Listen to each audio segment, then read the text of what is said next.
The assassination of Carmine the Cigar Galante, or Lilo, was one of the most spectacular and brazen mob rubouts during the latter half of the 20th century. The images snapped that day by police photographers and newsmen still litter the minds of New York's finest and mob researchers. There he was in all his glory, Galante's twisted and contorted body lying halfway propped up by the chair, which just moments before provided a brief respite as he sat down for what he thought would be a typical lunch at Joe and Mary's Italian restaurant.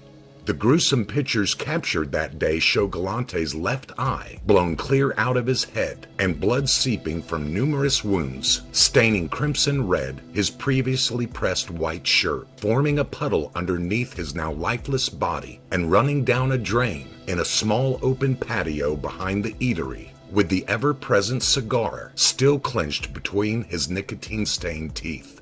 Folks who knew him said Carmine Galante was a bold and vicious man with a dead-eyed stare that scared policemen as well as other mobsters. Law enforcement sources believe that Galante was responsible for 80 murders during his life. For more than a decade, from 1962 to 1974, Galante was convalescing at the Big House, a guest of the federal government for narcotics trafficking. Upon his release, he believed the title Boss of the Bonanno Borgata should be his and his alone. Not to be deterred by the thought of another prison stay, upon his release in 1974, Galante jumped back into crime and drug dealing with both feet. What else was he gonna do? Deliver milk off a truck? Crime was in his blood, but in all fairness to his parents, he didn't get his propensity for violence and crime from his father, who earned an honest living working as a fisherman. Galante was of Sicilian stock. His parents had immigrated from Castellammare del Golfo, Sicily in 1906, settling in East Harlem. He was born February 21, 1910, and given the name Camillo Carmine Galante. Galante was a handful for his parents early on, and by 1920, at the age of 10, had been in and out of reform school. He dropped out of school shortly after and formed his first street gang at the age of 15. His parents basically turned their backs on him after he was convicted of assault and sentenced to 2.5 years in prison on December 22, 1926. By August of 1930, at the age of 20, Galante was the main suspect in the murder of a policeman. Eyewitnesses had seen him shoot the officer down, but the young hood already had a reputation as a stone-cold killer, and the witnesses were afraid. The prosecutor reluctantly dropped the charges when he was unable to compel a single one to testify in open court. Retired NYPD Detective Ralph Salerno once noted, "Of all the gangsters that I've met personally, there were only two who, when I looked them straight in the eye, I decided I wouldn't want them to be really personally mad at me. Agnello Della Croce was one and Carmine Galante was the other. They had bad eyes. I mean, they had the eyes of killers. You could see how frightening they were, the frigid glare of a killer." While in custody for the murder of the policeman, Galante exhibited what police psychiatrists noted was strange behavior. An examination was ordered, and Galante was diagnosed with a psychopathic personality, meaning he was unable to develop any sense of moral responsibility and was capable of performing violent and antisocial acts. By 1931, Galante was again under arrest for firing at a police officer who caught him red-handed trying to hijack a truck. His bullet missed the officer but struck a 6-year-old child. Unfortunately for Galante, this time there was a witness who was willing to testify, the police officer. Galante felt he had no choice but to plead guilty and hope for leniency. But the judge sentenced him to 12.5 years in state prison. 8 years later, Galante was paroled, and he went back to the street, taking up work as a mob enforcer. He was contracted for hits by Lucky Luciano's underboss, Vito Genovese, who had fled the United States a few years earlier to escape a murder charge. Genovese took up residence in Nola, Italy, just outside of Naples. Always scheming, Genovese charmed his way into the good graces of fascist dictator Benito Mussolini. To gain ever-increasing favor with El Duce, Genovese was willing to do anything he asked, and Mussolini needed a big favor.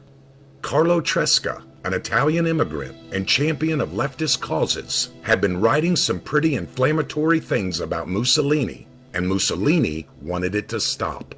In 1943, Galante allegedly shot and killed Carlo Tresca, the publisher of an anti-fascist newspaper in New York. Although he was never charged with the murder, he was sent back to prison on a parole violation, serving almost 2 years. At some point, Galante became a made man in the Bonanno family. He began his career as a driver for the powerful crime lord, and by 1953, he was elevated to underboss of the Borgata, taking on the role of top advisor to the senior Bonanno. Joe Bruno writes, Bonanno sent Galante to Montreal, Canada, to take control of the Bonanno family interests north of the border. Besides the very lucrative Canadian gambling rackets, the Bonannos were heavy into the importation of heroin, from France to Canada and then into America, the infamous French Connection. While in Canada, Galante's reputation as a no-nonsense businessman was exhibited by his brutality towards those who worked for him in what many considered trivial issues. American Mafia history continues.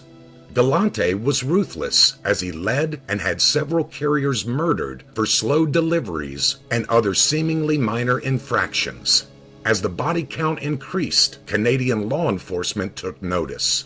By 1957, Canada deported Galante back to the United States after trying unsuccessfully to charge him with ordering the murders.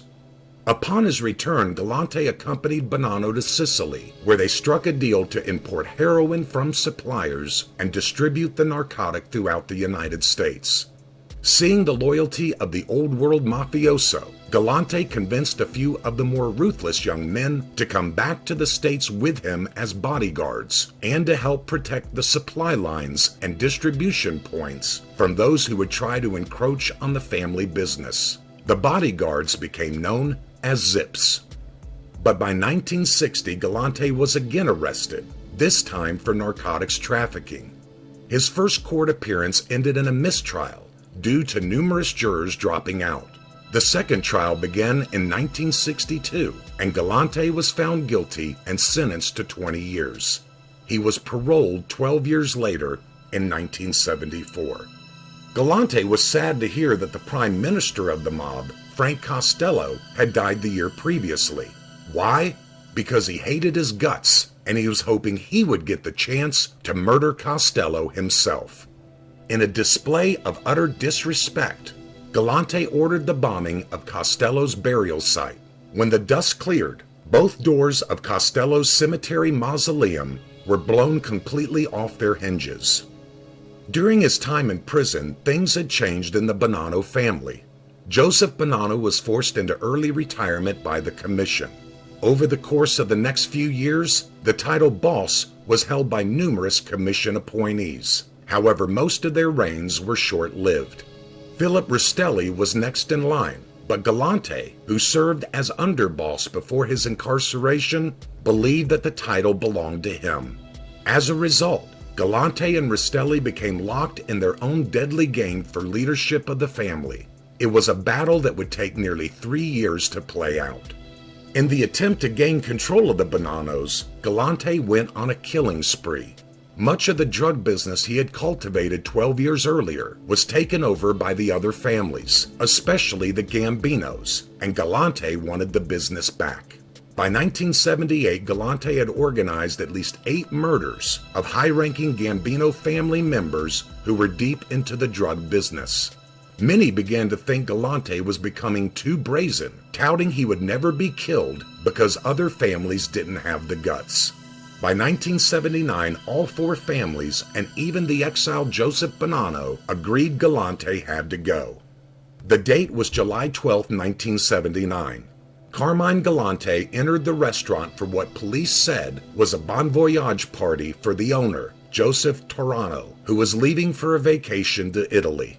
Around 2:45 p.m., 3 gunmen wearing masks entered the restaurant and rushed towards the back patio, and then riddled Galante and his guest with bullets and shotgun blast.